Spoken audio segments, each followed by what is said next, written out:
So from the time that we're born, we're thrust into this world of like constant chaos and change and just trying to figure out our way. What's our purpose in life? What's the meaning of life? What are we doing here? We're constantly looking outwards for the answers, often getting distracted along the way. But really, at the fundamental core, what we're looking for is peace, love, and safety at the very core.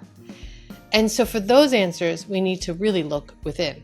And that's exactly what we're going to talk about today. I'm Risa Morimoto, your host. I'm an integrative nutrition health coach, and you're watching Modern Aging, where we chat about innovative and holistic ways to elevate our health and well-being as we age. If you're new to the channel, I would love for you to subscribe. All you got to do is click on that little red button below with that little bell next to it to be sure to be notified whenever we post a new episode. And if you're enjoying these videos, I'd love it if you give it a little thumbs up. That way it tells YouTube to show it to other like-minded people. So my guest today is Udo Erasmus. Some of you may know Udo from Udo's Choice. He has an amazing supplement brand. He is an author, he's a speaker, he's an entrepreneur. He's amazing. At 80 years old, he is out there still speaking on the world stages. He's done thousands of presentations talking about peace and how to bring peace to our lives, talking about nutrition, how to find perfect health, how to find perfect peace in our lives. He's shared the stages with people like Tony Robbins and Deepak Chopra. So I think if you're looking for some sort of guidance, some sort of answer in your life that's perhaps full of chaos, perhaps full of change right now, you're definitely going to want to listen to this interview. So check it out. Udo, thank you so much for being with me today. Thank you for having me on. This is going to be fun. No, I'm very excited. I mean, there's so much to cover, and I don't even know if a lifetime is enough time to talk to you because You got 80 years. Let's talk for 80 years. Then I can give you a blow by blow about everything. well, you are quite the Renaissance man. Really have just had so many different chapters of your life and have evolved so much spiritually and physically. And, I think that there's so much for us to learn from you in terms of what you've experienced and all your learnings. But before we kind of get into the nitty gritty, I'd love to get a background story on you, where you're originally from, how you've come to be here right now. Yeah, that will take 80 years. But I'll give you the synopsis. My parents were from Latvia and Estonia, German-Swedish background. And they moved to Poland when it was part of Germany. And I was born in Poland. And at the end of the war, I was 2.5 years old. And we were refugees that were fleeing out of Poland on dirt roads with no military presence. All women and children in horse-drawn hay wagons. Wow. Men were all off at war or dead or in prisoner of war camps or whatever. And then we were chasing down the roads. And the Allies, who were supposed to be the good guys, they were using us as target practice. They were shooting at us from planes. Oh my God. All women and children. So it was really chaotic. And I don't remember a lot of it because I was only 2.5. But I remember the chaos and the insecurity and the fear and the anxiety. And I remember being hungry and not having stability, not knowing what I could trust. And I carried that with me through much of my childhood. And I got left behind because my mother decided to go through the fields because it was safer to go through the fields than to be on the roads. But she had only 2 hands and she had 6 kids with her, under 6. So she took 2 of them and went through the fields and left the other 4 behind. And so I ended up in an orphanage, and then I ended up somewhere. They were going to take us to Switzerland, and her sister, when she found out, she came back and hauled us out of where we were, and then reunited the family. So I don't know how long that took, maybe 2 weeks. It was probably somewhat intense for a 2-year-old. When I was 6 years old, I guess my life purpose became clear. I listened to people adults argue in Germany about things that I thought were really trivial. And the thought came to me, man, there must be a way that people can live in harmony. At and I'm 6, you were thinking this. at 6, and I'm going to find out how. And that's been my driver all my life. There's Wow. no there's no reason why human beings can't live together in harmony. So, what have you discovered over the years? What is it that we really need to find within ourselves Right. to achieve that harmony? When I was 17, my heart started to ache, like an uncomfortable feeling in my chest. I didn't know what it was, and I couldn't shake it. And I couldn't find distractions for it because I had done enough things to know that all the things that were open to me doing wasn't going to fix it. But I didn't know what it was. And so because I couldn't shake it, I kept on saying, what is this? What is this? What is this? And look at this and look at that and talk to this person. And, and it took 13 years before I found out what it was. And what it was, now that I know, in retrospect, when we're in our mother's womb, there's nowhere to go and there's nothing to do and everything's taken care of and it's pretty safe. And so when we're in our mother's womb, I call it the Buddha tank. Because in that place, because there's no place to go, our focus of awareness is inside the space our body occupies, at rest in its source, which is life or awareness. And so we're actually in deep meditation for the first 9 months of our life if we're a normal term baby. That's why the Buddha tank, little Buddhas, floating in the tank, right? And then we come into the world, and now everything changed. Everything changes.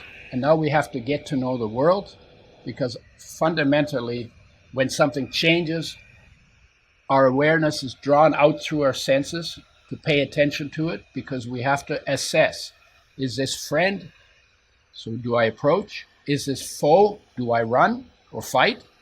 Or is it irrelevant and I can just ignore it? And we have to do that all the time. When something changes, we're immediately drawn out. And because the world is a world of change, everything is always changing, right? Things are moving around and the seasons change, and sometimes it's a pace that is nice, and sometimes it's way faster than we can handle. Then we get fried, right? Then we get anxious. So because it's always changing, we keep being drawn out, away from ourselves, into our surroundings. And in the process of learning to do that, we went from being present inside but absent outside to being present outside and absent inside. In other words, we lost our connection to ourselves. Something is missing. And what's missing is my presence in the space my body occupies, because my presence is always out there. You don't know that, because when that starts, you're just going with how, what's going on. And nobody in the culture tells you, when you have that uneasy feeling in your chest, whether you call that blues or longing or loneliness or yearning or emptiness or restlessness or something is missing or separation, isolation. I've got 10 pages of words that we use for this uncomfortable feeling. And we call it different names depending on what triggered it. Right. But that feeling isn't about what triggered it. That feeling is our heart calling our focus to come home, back inside to its source, where our peace and our unconditional love and our inspiration live all the time. Like they're never not there, but our focus wanders.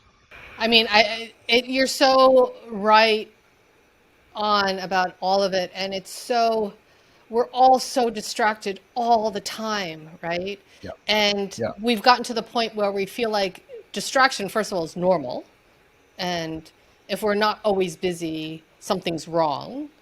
I know, Right. we try to be mindful, but we try to sit and meditate, and we have thoughts running around in our head, the whole monkey brain. So how do we fix this? How do we kind of like you say, come home to ourselves. How do we Yeah. even aware? Because I do feel like this affects everybody. This is not just some people. I mean, maybe, you know, Yeah. there are a very small percentage of people like yourselves who are, you know, enlightened and No, no, very, no, very aware. no, no. It affects all of us, everybody, including Buddha, right? They had to go through their stuff too. So the thing is that this uneasy feeling, we don't like it. And so what do? Well, we distract ourselves from it, whatever it takes. There's a billion distractions, right? Either we distract ourselves from it, or we deny it, or we try to ignore it, or we try to explain it away with a head trip, or we blame it on somebody. But we don't like the feeling. So we try to do something to not feel it. Right. And that's the mistake we make. That is the mistake we make because we don't know what it is and it's uncomfortable. And the reason why I say that is because if this is the starting point where you are at, you need to be able to acknowledge that. You need to be able to feel it. Okay? Because if you're going to take a journey to peace or contentment or whatever it is that is your end goal, you don't always only need to know the end goal, you also need to know your starting point. If I want to if I want to go to New York and I know where New York is, but I don't know where I am, I don't have any direction. So you have to know your starting point. And our starting point is that we're discontent, that we're disconnected, that we feel separate, that we feel something's missing. So what you then have to do, even though it's uncomfortable, you sit in that feeling. And Because how then long do when you you sit sit, in that feeling? I think I think a lot of people like to sit in that feeling with a tub of ice cream in front of the TV or. but when you sit in front of your TV, you're not sitting in that feeling. You're Right, distracting yourself. right. I'm saying no. Sit with that feeling. Shut off all your distractions. Sit in that feeling, and then let it guide you. Because when you do that, one of two things is going to happen. One is you're going to drop behind it because less than a hair's breadth behind that ache is your wholeness, is your peace, is your fulfillment, is your beauty, is your magnificence. Less than a hair's breadth. So either that will happen, or because you're acknowledging it, you will hear somebody say something about how you can deal with it. Somebody who knows more about it than you do. But if you're not willing to accept that something is missing, if you're not willing to accept it, then how are you going? Then somebody who could fix it in an instant could come by you and step on your toe, and you would miss Right. You the wouldn't even conversation. know that it hit you in the face. Right. Yeah, you wouldn't know that here you just walked by somebody who can help you with that issue, right? If you don't know you got a problem, you're not going to have a solution. If you don't have a standard, I want more than this. If you don't set a standard, you have no place to go. That's like now I know where I am, but I don't know where New York is, right? Right. So you got to have both the starting point, which is that uneasy feeling, and the end goal, which is to feel fulfilled, to feel whole, to feel happy, to feel content, to feel fully present. So are you saying that we need to when we need to sit with ourselves, is that through meditation? Is Well, that when you start, you're not doing meditation. But when you start, you just know something's not right, right? So you have to start, and sometimes people call that, it's kind of like we got kicked out of the Garden of Eden. This is like one of the stories, right? We got kicked out, and now to get back, we can't get back because there's an angel with a flaming sword that keeps us from being able to get back. Well, this is the angel with that ache, is the angel with the flaming sword. So what you have to do is you go to the angel with the flaming sword, and you just walk into him. Right? You can't, you can't, it's like you can't get there by not doing what you have to do. Right. And you have to acknowledge that you're missing something before you start looking. And it has to be real. It's not curious. It's not like, oh yeah, peace would be nice. Yeah, gee, I wonder how that's done. Yeah. It's good for an afternoon. It's just another distraction. This is something we have a need for. And the ache in your heart is the feeling of the need for content, or for presence, or for whatever you call it. In religion they call it Jesus or God or Buddha, or something that's missing, and that we then try to fill. We try to fill that gap. But what fills that gap? There are no words in your chest. The words are all in your cortex. So you don't want to fill this feeling with words. So you don't just memorize the scripture. You want to feel. You want to transform the feeling of discontent to. You want to transform that, or replace it, or go deeper into the feeling behind it, which is the feeling of contentment. Right? It's our nature. We're talking about human nature, right? Every human being starts in the Buddha tank, hanging out, no problem. Totally boring for 9 months, and they're not bored. They just, like, sometimes you see a little smile on a fetus, right? It's a little smile, and hanging out, bodies being milked, no thoughts, don't know who mom is, it's just like hanging out, completely whole, completely content, completely nothing missing. And nothing missing begins when our awareness goes away from the place in us where there's nothing missing. And that's the human journey. And then if we're lucky, our heart aches, somebody comes along and says, that's a gift, that's the greatest gift you've been given, other than being alive, when your heart aches, because it's your call to come home. And if that call wasn't there, you would never come home. You would never find your way back to the magnificence of your own existence. So it's the greatest gift you have, other than being alive. So then you got to unpack it. Then you got to accept the gift, acknowledge the gift, unpack it. And for those who are unable to acknowledge the hurt or the pain or whatever, oftentimes that actually manifests itself into physical disease or illness, right? So this is not just a matter of feeling good for feeling good's sake. Of course. Right? Yeah, so it's a good starting point, but it's not an end goal.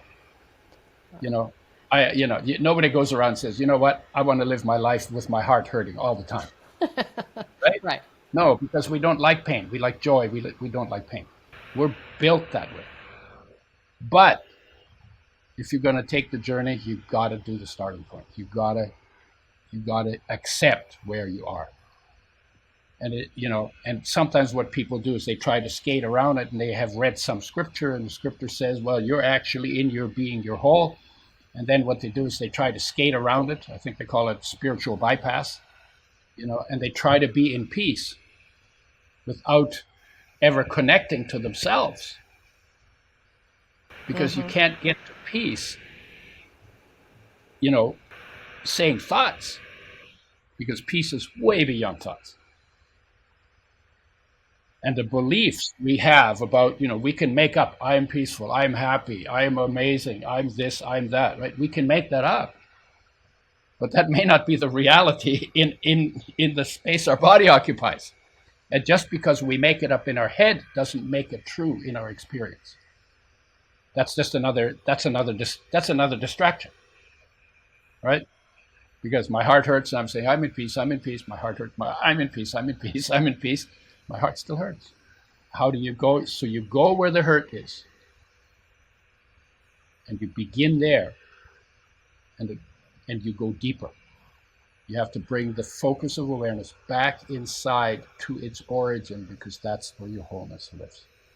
And that wholeness, by the way, cannot get sick, is formless, never dies, and reverses aging. Because Well, what it's do you mean so, by that? there's research that says when people do a deep practice, I call it stillness practice, meditation or awareness practice, or what you called it before, mindfulness, right? Or some people prayer, contemplation. When people do a practice that gets them out of their head, where all the stressful thoughts live, into a place where there is no stressful thoughts, because there are no thoughts at all. There are no thoughts in your kneecap, and there are no thoughts on the feeling of your feet on the floor, and there's no thoughts in the feeling of your bum on your chair, right? And there's no feeling in the moving in and out of your breath. So you take your awareness anywhere other than your cortex. There are no thoughts there. And you want to have your contentment as an experience. And when you have that experience, it's super restful. There's no stress there.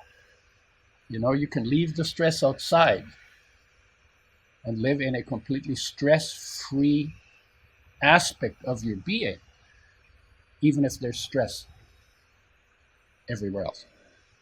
And simply because that part of your nature cannot get stressed. Peace cannot get stressed.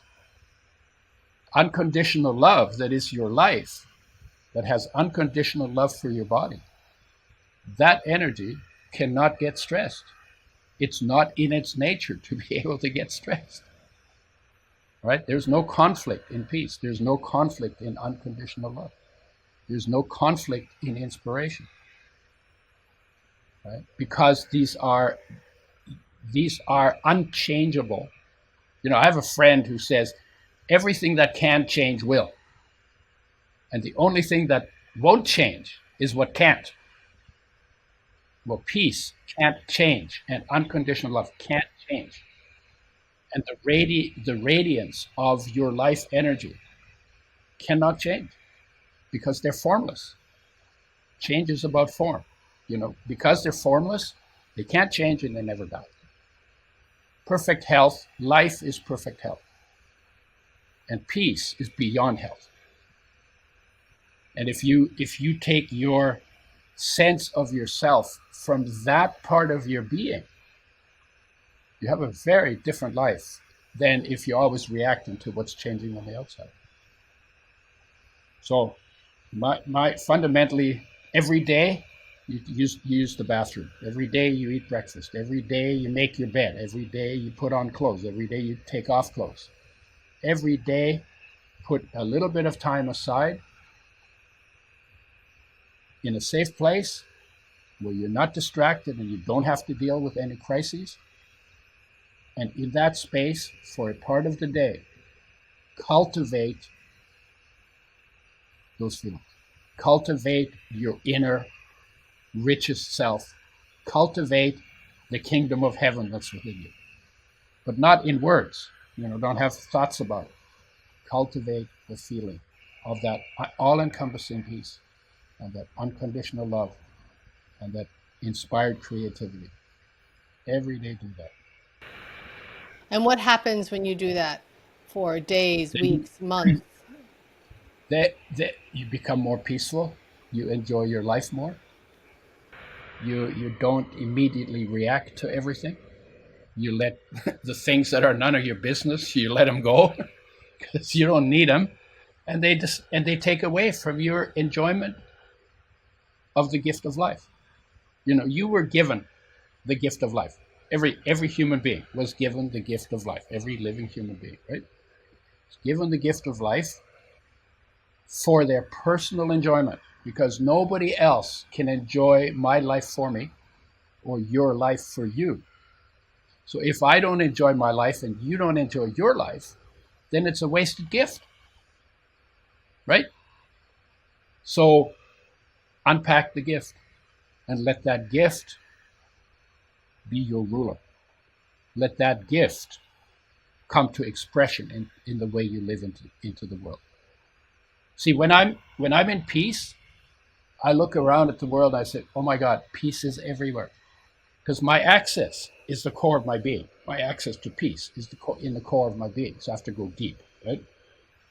But once I get there, that peace, and I experience the peace, I realize that peace is not limited to the dimensions of my body.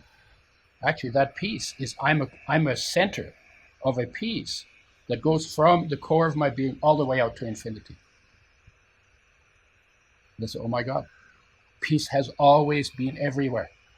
It has never not been everywhere, right? Even on the war in Ukraine, that's taking place in peace, because there's peace inside the warriors, there's peace between the warriors, there's peace around the warriors, above them, below them, everywhere. But their focus is not on the peace. Their focus is, you're my enemy, I'm going to kill you. You're my enemy, I'm going to kill you.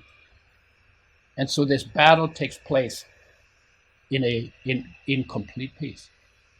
Now, if their focus changed from you're my enemy, I'm going to kill you, to, oh my God, there's peace, they would then sit down and say, okay, how can we help make each other's life better? It's in our nature to do that. It's just that we don't look into it. We tend to always look away from it. And so it's in reaction. They shoot me, so I'm going to shoot them, and then I'm going to shoot them bigger, and then, well, they shot us bigger, so we're going to shoot you bigger, and then it escalates and escalates and escalates. And then everybody gets involved, and everybody forgets that the whole point of being alive was to enjoy the gift, to enjoy the personal gift of peace, of love, and then purpose is there, and inspiration is there, and energy is there, and healing is there, and wisdom is there. All the good stuff that we go around looking for everywhere else, we already got built inside. If you have a question about how you should live, why wouldn't you ask life within you for advice, when it is everywhere present in your body, is all powerful in your body, and knows everything in your body, and weighs nothing but runs the whole show? Why would you ask life? No, you go to Dr. So-and-so and Mr. this and that, and he's got a PhD in this, and he's got a blah, blah, blah on that, and you're asking them for information that is personal to you. Well, they don't live in your body. Right. So their advice is always a guess. So the expert is your life, and wherever you go, it always goes with you. How cool is that? It's amazing, and I think that we all somehow deep down inside know it, yet, I think we need to be reminded, which is what of again, course. right? That Of course, I'm because talking it's to you right now. Yeah, everything you say, I'm like, I'm in total agreement with. But of course, in the day-to-day of life, sometimes it's hard to access it. It's hard to see it. It's hard to, you know what I mean? When, the guy who's driving in front of you cuts you off or whatever. Yeah. And all of a sudden you just cursed him to hell. And, I know. It's like, because we're living in reaction, because we don't practice staying present in our space. See, it just takes somebody cuts you off, didn't hit you, nothing happened, nobody was hurt, startled you a little bit, right? And you go ballistic. If you had a bazooka with you, you'd probably shoot him off the road, right? And that's happens. Right, so quick, right? That's why it's important to be reminded, because our senses will always take us out into reaction to change.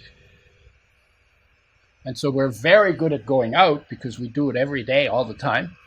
And we're not so good at going in because we don't practice much. And yet, you want peace on the planet, you want peace in your life, you have to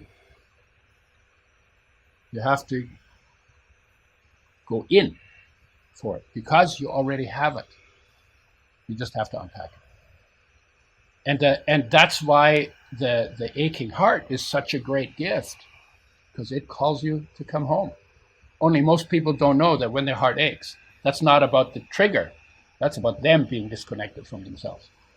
And that it's calling you home. And so probably the best thing in this whole conversation is to recognize that when you have that uneasy feeling in your chest, whatever you call it, that's the greatest gift you have other than being alive, because it's your heart calling you to come home to yourself, enjoy the incredible gift of life you were given. Wow. It's a beautiful And you, thing. It really is. yeah, and then when you feel the need, it becomes real for you, Right. right? So there's the gift. Feel it, unpack it, let it be real. Maybe when you sit with your ache, you might have some tears, but the ache is not going to kill you. And if you have, because everybody has trauma, we talk a lot about trauma. Every childhood is traumatic. I have a grandson. He's 5 years old, right? And he likes to play, and how like hasn't learned some things, right? And then he bangs into something. That's traumatic. He hurt his knee. He tells me 2 days later. He tells me when he fell down and hurt his knee, scraped his knee. Right? It's traumatic. But you could live in the trauma of scraping your knee for 60 years and never get back to living from life and living for life and living into life. And how And sad is sitting that, right? still, Because there are and people who sitting do that. still, Yeah. and sitting still, and accepting the feeling of disconnection or trauma or whatever it is, but recognizing that behind that is something that was never traumatized. You cannot traumatize life energy. You cannot traumatize peace. You cannot traumatize awareness. It's their nature. You cannot traumatize them. It's finding our way from the starting point of trauma or something missing or ache or pain or grief, finding the deeper place where the unbelievably beautiful reality of life is. That's an important journey to take. Wow. And and everything that's wrong with the world is actually comes from us not doing that homework. Everything. So we all have a part to play in this, you know? Yep. Yep. And some people call it you got to master what the masters mastered. Because they all said we could. Don't be a Buddhist, be a Buddha. Don't be a Christian, be a Christ. Right? Master what the masters mastered. Because if that wasn't possible, there would be no point in them even talking about it. Then it'd be just like lording it over you, right? It's like, well, yeah, I'm perfect and you're really screwed up. And you're always going to be screwed up and I'm always going to be perfect. Nah, nah, nah, nah, nah. No, that's not what the master said. He said, kingdom of heaven is within you, right? Look there. How are you going to look there if you always look in there?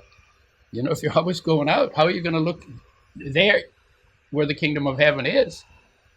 If you're always looking away from it, you have to look into it. And that was the message, right? The other message, I mean, there are lots of messages, but the other message is death is not the end. So don't be worried. Don't be worried about aging. Death is not the end. What is alive in you right now will always be alive. Life is energy, solar energy. Goes into molecules, stored in bonds in molecules. You eat those molecules, you break them down. That solar energy is released. That's your life. When it's in your body, we call it life. Solar energy. You're a solar energy gadget. We are all solar energy gadgets, right? And when you go subjective on that energy, then you recognize that energy, that solar energy that we call life energy, is also the master of the body, is unconditional love in the body, weighs nothing, runs everything. Yeah. Right? And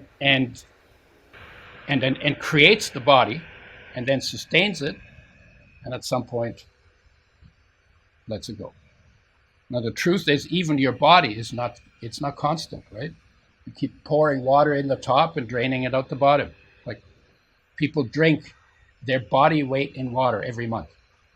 So in a year you drink 12 times your body weight in water. And it's just going through you all the time, right? Food is going through you all the time. minerals, vitamins, amino acids, fatty acids going through you all the time. Oxygen going through you all the time. And you're made out of food, water, air, and light. And all of them are going through this focus point that you are. But there's nothing stable in any of that. Even the energy just flows through you, right? Every day. In the food, that energy flows through you and does its work in passing. So you're a focus of something that is constantly changing. Even you don't notice. Like the atoms in your body, but they're there today. If we got together on this day next year, 98% of the atoms in your body right now will have been removed and replaced. So you'd be a completely different person. And you still have the same crazy ideas you have today. So the ideas stay constant even though your whole body has changed. Right. Right? And I'm not picking on you. That's true for all of us, right? No, So that's quite profound. even that, you think about it, it's like, we're a phenomenon, right? But in that phenomenon, the source of that, the source of your existence, is an awareness whose main property, recognizable property, is peace. And that same awareness created the entire universe. That same awareness created you as part of it. So it's like, and we're so connected. And then the trees and the weeds that you hate, they make oxygen for you to breathe, and the plants make molecules that you can't make, so you depend on plants for essential nutrients, right? And so here we are, part of something. We're not lord over it. We don't have power over it. We actually live and evolve and have the dance that we call life within a natural system, on a little planet, in a solar system, in a galaxy, right? It's all connected. It's all connected, right? Truly a miracle, really. It's Totally. And you're filled with miracle and surrounded by miracle, right? And the more we get out of our head, the more we can become aware of how incredible that is. how beautiful. So as we kind of wrap this up, Yeah. what do you want people to walk away with? You said so many amazing things. Um, what are kind of like the first step, right? We can go and, just sit with Yeah. ourselves. Yeah. Um, and maybe Yeah. it's just a simple act of recognizing. Yeah. Basically, it's all an act of recognizing, because what I'm talking about is everybody already has it, right? So the first one is recognize what a gift it is when your heart aches, and sit with it, and don't judge it. Accept it, acknowledge it. Recognize it's a starting point for the most incredible journey, which is the journey back to your own magnificence, to your peace, to your wholeness, to your love, to your inspiration. So that's the second one. Is dig. Find somebody, is dig deeper from that ache. Dig deeper into yourself. And if you need help, get help from the outside, from someone who knows how to dig, who's done it, right? And then just, recognize you'll always be a work in progress, and dig every day of your life during all the time you have on Earth. And recognize 8 billion people can do that. Imagine a world where 8 billion people understand, experience that magnificence, and how the world would be different. What needs to be fixed on the planet will not get fixed until we get fixed, because we created the problems. And the first problem we need to fix is our disconnection from ourselves. So homework. This is the homework. We all have homework to do. 8 billion people. Every day, do a little homework. Udo, thank you so much. This has been really great. I mean, if people want to follow you or find out more about you, where do they go? Well, there's I'm I'm not hard to find. My name is Udo, UDO. There are not too many people with that name around, so if you just put that in, you'll find me on the first page of just about everything you search. I'm on Facebook. I've got a YouTube channel. I'm on Instagram. I have a website called udoerasmus.com and another one called udoschoice.com. We work with nutritional products. Um, that's for Udo's Choice, UDOS choice.com. And on the other website, we have some courses, and that's a work in progress. Everything's a work in progress. Um, yeah, and so yeah, I'm not hard to find. But more than finding me, find yourself.